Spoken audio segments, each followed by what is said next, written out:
नमस्कार मित्रांनो, ठरलं तर मग या मालिकेच्या आजच्या भागामध्ये आता सायलीला डिस्चार्ज मिळालेला असतो।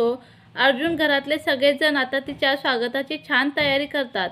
तर विमला ही सायलीचं औक्षण करून लगेच तिला साखर खायला देते।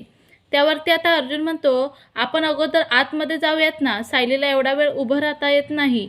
तर आता मला तोंड गोड करायचं होतं अगोदर, असं चैतन्य म्हणतो। तेव्हा कल्पना म्हणते, अरे चैतन्य, तू आज इथेच थांबायचं आहेस, कारण की आज आपल्या घरी खूप गोडाचे पदार्थ बनणार आहेत। तेव्हा चैतन्य खूपच खुश होतो। आता अर्जुन सायलीला हळूहळू आतमध्ये येण्यासाठी मदत करत असतो। तर आता अर्जुन सायलीची खूपच काळजी करत असतो, तिला व्यवस्थित हळूहळू बसायला सांगतो। ते पाहून कुसुम आता त्याच्याकडे पाहतच राहते। त्यानंतर आता विमला सायलीला पाणी घेऊन येते, तर अर्जुन लगेच पाण्याचा ग्लास घेणार असतो, तोच कुसुम त्याच्या हातातून तो ग्लास सोडून घेते। अर्जुन तिच्याकडे पाहतच राहतो। तेव्हा सायली, तू बरी आहेस ना, असं आता अर्जुन विचारतो। तर कुसुम सुद्धा विचारते, सायली तुला बरं वाटतं ना बाळा? तेव्हा सायलीला तर कुणाला उत्तर द्यावं तेच समजत नाही। तर आता सायलीच्या जवळ कुसुम आणि अर्जुन येऊच देत नसते। तेव्हा आता अर्जुन म्हणतो, चल सायली, आपण रूममध्ये जाऊ। काय आहे ना, इथे सगळेजण गप्पा मारत तुझ्याबरोबर बसले तर तुला खूप त्रास होईल। तेव्हा आम्हाला समजते की तिच्याबरोबर गप्पा मारायच्या की नाहीत आणि बोलायचं सुद्धा नाही, तिला त्रास होईल। त्यामुळे तिला थोडा वेळ इथेच बसू द्यात, असं कुसुम अर्जुनला म्हणते। तेव्हा कुसुम म्हणते, मी एक बोलू का? अहो, सायलीला पायऱ्या चढता येणार नाही, त्यामुळे आपण इथे खालीच तिला इथे ठेवू शकत नाही का? तेव्हा अस्मिता रागातच म्हणते, आम्ही आमचं ठरवू, तू नको सांगू आम्हाला कुठे काय करायचं ते। त्यावरती आता कल्पना म्हणते, अस्मिता जरा गप्प बस। आता अर्जुनला टेन्शन येतं, तो मनातल्या मनात विचार करू लागतो, सायली तर गेस्ट रूममध्ये कशी राहणार? तिने तर आपल्या रूममध्ये राहायला हवं, असं म्हणून आता तो कल्पनाला म्हणतो, अगं मम्मा, डॉक्टरांनी सायलीच्या सगळ्या औषधांचे शेड्यूल ठरवलेत, ते मी बरोबर व्यवस्थित तिला देईन। तेव्हा कल्पना म्हणते, अरे तिथे गेस्ट रूममध्ये राहिली तर मी तिची व्यवस्थित काळजी घेईन, तुला काय वाटतं रे अर्जुन? मला काही लिहिता वाचता येत नाही का? तेव्हा प्रताप म्हणतो, अरे सायलीसारख्या पायऱ्या उतरून तिला सारखा त्रास होईल। तेव्हा अर्जुन म्हणतो, पण तिला रूममध्ये खाली यायचंच नाही, तिला जे काही लागेल ना ते मी रूममध्ये घेऊन जाईन, त्यामुळे खाली येण्याचा प्रश्नच कुठे राहतो। आता सायली आपल्या रूममध्येच राहावं ही अर्जुनची धडपड आहे। सगळेजण आता पाहत असतात। तेव्हा चैतन्य म्हणतो, अगं मावशी, इथे काय चाललंय तुला माहिती आहे का? त्यावरती कल्पना म्हणते, काय रे? तर आता चैतन्य म्हणू लागतो, अगं मावशी, तुझ्या अर्जुनचा तुझ्यावर विश्वासच नाही आहे, तू सायलीची व्यवस्थित काळजी घेऊ शकतेस। तेव्हा त्या मनातल्या मनात आता कुसुम विचार करू लागते की हे चिडका बिब्बा रूममध्ये सायलीला का ठेवत नाही आहे गेस्ट रूममध्ये, तर सर्वांसमोर आता कशी बोलू, हाच आता कुसुमला प्रश्न पडतो। अर्जुन म्हणतो, मम्मा, अगं गेस्ट रूममध्ये राहणं प्रॅक्टिकली शक्य नाही आहे, कारण तिथे खूप बाहेरचा आवाज येतो। तेव्हा पूर्णाजी म्हणतात, अस्मिताची रूम एकदम शांत आहे, तिथे कसलाही आवाज येत नाही, तर अस्मिता माझ्या रूममध्ये शिफ्ट होईल आणि मग सायली तेथे राहील। त्यावरती आता सायली म्हणते, नको पूर्णाजी, राहू दे तिथेच। अस्मिता म्हणते, मला नाही आवडत दुसरी रूम, मला एकटीलाच राहायला आवडतं। तर आता कल्पना म्हणते, अगं तुझ्या सासरी तुझी एक रूम असेलच ना एकटीची, तुला तिकडे राहायचं असेल तर जाऊ शकतेस। सगळेजण अस्मितावर हसतात। तर पुढे आता पूर्णाजी म्हणतात, अगं अस्मिता, एवढं वाईट वागायचं नसतं, चला आपण आता सायलीला गेस्ट रूममध्ये राहायला जागा देऊया। तर पूर्णाजी म्हणतात, कसं शक्य आहे? ती रूम तर बंद असते आणि खूप घाण वास येतो, रूम फ्रेशनर मारावा लागेल, माझ्या बायकोला तेच सहन होणार नाही। तर सायली ठीक आहे असं म्हणते, आपण जाऊयात रूममध्ये। तर अर्जुन आणि सायली रूममध्ये जायला निघतात। तेव्हा कुसुम म्हणते, माझी सायली काय आता पायऱ्या चढणार का? तिला त्रास होईल। त्यावरती अर्जुन म्हणतो, तुम्ही तिला अलगद उचलून घेतो आणि रूममध्ये घेऊन जातो, तुम्ही नका काळजी करू। कुसुमताई तेव्हा आता सायली म्हणते, नको गं, मला बरं वाटतंय, मी चालू शकते, व्यवस्थित आहे मी। तर आता अर्जुन तिचा हात पकडतो आणि दोघेही पुढे जायला निघतात। कुसुम अर्जुनला म्हणते की तुम्ही सोडा, मी घेऊन जाते। तर अर्जुन आता तिचा ऐकत नाही। तर आता अर्जुन सायली दोघेही आता रूमकडे जायला निघतात। तर आता सायलीला थोडं पुढं चालता येत नसतं, अर्जुन तिच्या कमरेला पकडतो। तेव्हा आता कुसुमला राग येतो, ती मनातल्या मनात म्हणते की ही तुझी खरी बायको नाही आहे, तिच्या कमरेवर तू कसं काय हात ठेवू शकतोस? तर आता कुसुम खूपच चिडते। कल्पना म्हणते, पूर्णाजी, खरंच अर्जुन आणि सायलीची जोडी किती परफेक्ट आहे।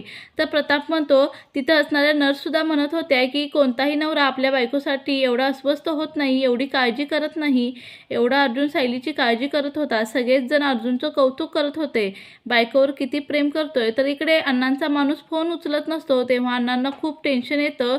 तर आता काय कसली माणसं पाळली आहेत अण्णा, असं साक्षी म्हणतात. तर तेवढ्यात नागराज तेथे येतो आणि महिपत, अरे तू हे काय केलंस? माझ्यावर जर काही आता आरोप आला असतं ना तर मी तुझ्याकडे बघूनच घेईन. माझी अख्खी जिंदगी बरबाद करून सोडली आहेस. आता समोरच्या दोघांमध्येच वाद चालू होतात. तर आता तुझे चिरकुट गुंड पाळले आहेस ते सुद्धा तुझं ऐकत नाही, तर त्या सायलीला तरी काय मारणार?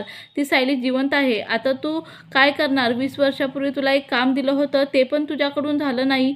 त्या तिघांना खपवायचं होतं, परंतु ते एक काम धड केलं नाहीस. दादा जिवंत राहिला, ती सायलीसुद्धा जिवंत आहे आणि मग आता ती प्रतिमा वहिनीसुद्धा आली असं समजतंय. हे बघ, हे प्रकरण डोईजड झालं तर खूप मोठा प्रॉब्लेम होईल. मी आता अजिबात यात अडकणार नाही.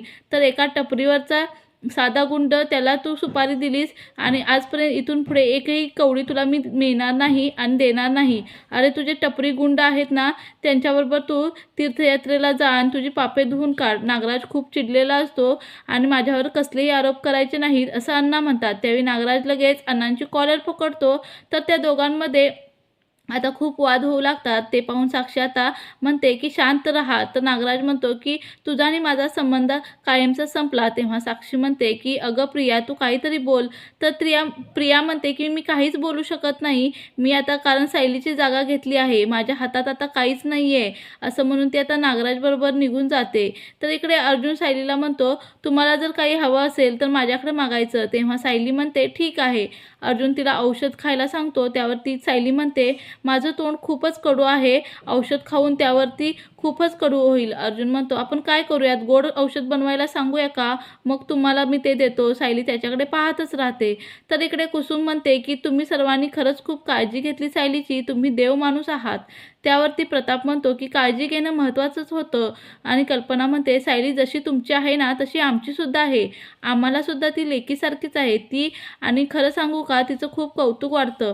प्रताप म्हणतो, खरंच तुम्ही शेवटपर्यंत आमच्याबरोबर होतात, मला खूप आनंद झाला. त्यावरती प्रताप म्हणतो, हे बघा, तुला सगळ्यात जास्त माझी गरज होती म्हणून मी तिथे थांबलो. तर कुसुम म्हणते, खरंच तुमचा आभार मानावेत तितके कमी आहेत. आता मी सायलीला भेटते आणि घरी जाते. असं म्हणून ती सायलीच्या रूमकडे जाते. इकडे आता सायलीला जायचं असतं वॉशरूमला, म्हणून ती उठण्याचा प्रयत्न करत असते, परंतु तिला त्रास होत असतो. परंतु अर्जुन तिला पटकन आता धरतो. तेवढ्यात कुसुम तेथे येते आणि म्हणते, हे काय चाललं आहे तुमचं? तर सायली म्हणते, अगं मला बाथरूमला जायचं होतं. कुसुम म्हणते, अजिबात तिच्याजवळ जायचं नाही. मी तुम्हाला सांगितलं होतं ना. सायली म्हणते, गप्प बस, मला वॉशरूमला जायचं होतं. तेव्हा कुसुम लगेच घेऊन जाते. तेव्हा आता कुसुम ही अर्जुनवर भडकते आणि म्हणते, तुम्हाला काय गरज होती हो तिला असं हात पकडायची आणि कमरेला हात वगैरे लावायची? अर्जुन म्हणतो, मी जास्त काही पकडलं नव्हतं, तिला आधाराची गरज होती. तर आता तुम्ही पाहिलं ना तुम्ही कसं पकडलं. कुसुम म्हणते, तिच्यापासून 4 पावले लांबच राहायचं. मी कधीच तुम्हाला असं पाहिलं नव्हतं. तेव्हा कुसुम आता तिला म्हटल्यानंतर अर्जुन म्हणतो की मी नकली हात घेऊन येतो आणि तिच्यापासून 7 फूट लांबच राहतो. तर सायली म्हणते की तुमचं काय चाललेलं आहे? तर आता कुसुम म्हणते की मला अजिबात आवडत नाही तुम्ही सायलीच्या जवळ गेलेलं. तर अर्जुन म्हणतो की मी त्या नकली हात आणतो आणि सायलीला सांगतो की राईटला ओळ आणि लेफ्टला ओळ. तर आता अर्जुन खूप कॉमेडी करतो. त्यावरती कुसुम, इथे काहीच विनोद चाललं आहे का? कुठे विनोद सुचतात का? तेव्हा अर्जुन एकदम सिरियस होतो आणि तुम्हाला तर माहिती आहे ना, मला सायलीची खूप काळजी आहे. आता सायली बाहेर येते आणि म्हणते, तुम्ही दोघे एकत्र आला ना तर मला खरंच खूप टेन्शन येतं. तर अर्जुन म्हणतो की तसं काही नाही आहे, आम्ही आमचे प्रॉब्लेम सॉल्व करू शकतो. तेव्हा अर्जुन सायलीच्या खांद्याला पकडतो आणि तिला बेडवर बसवतो. कुसुम सारखी म्हणत असते की अगोदर खांद्यावरून हात काढा. तर कुसुम सारखी पुढे पुढे करत असते. मग ते तिच्या मांडीला का हात लावला, तिच्या अंगाला का पांघरून घालताय? मी आहे ना, मी सगळं करतो. तर अर्जुन चिडतो आणि कुसुमला म्हणतो की मिसेस सायलींना माहिती आहे मी त्यांचा किती रिस्पेक्ट करतो. त्यांच्याबद्दल चुकीचा गैरसमज कधीही करून घेणार नाही आणि विचारसुद्धा मी मनात आणत नाही. सारखं सारखे पुढं करत जाऊ नका, असं म्हणून आता तो तिच्यावर भडकतो. तर आता मित्रांनो, पुढील भागामध्ये चैतन्य अर्जुनला म्हणतो, अरे तू सायलीच्या प्रेमात पडलायस. आणि तर अर्जुन म्हणतो, असं काही नाही आहे. तर चैतन्य त्याला जाणीव करून देतो, अरे त्या दिवशी हॉस्पिटलमध्ये तू देवासमोर हात जोडले सायलीसाठी आणि तिची काळजी करत होतात. तिच्या डोळ्यात तुझ्यासाठी पाणी होतं आणि तुझ्या ओठांवर तिचं प्रेम दिसत होतं. तर आता अर्जुन त्याच्याकडे पाहतच राहतो. तर अशाच मालिकेंचे पुढील भाग पाहण्यासाठी आपल्या चॅनेलला नक्की सबस्क्राईब करा. धन्यवाद.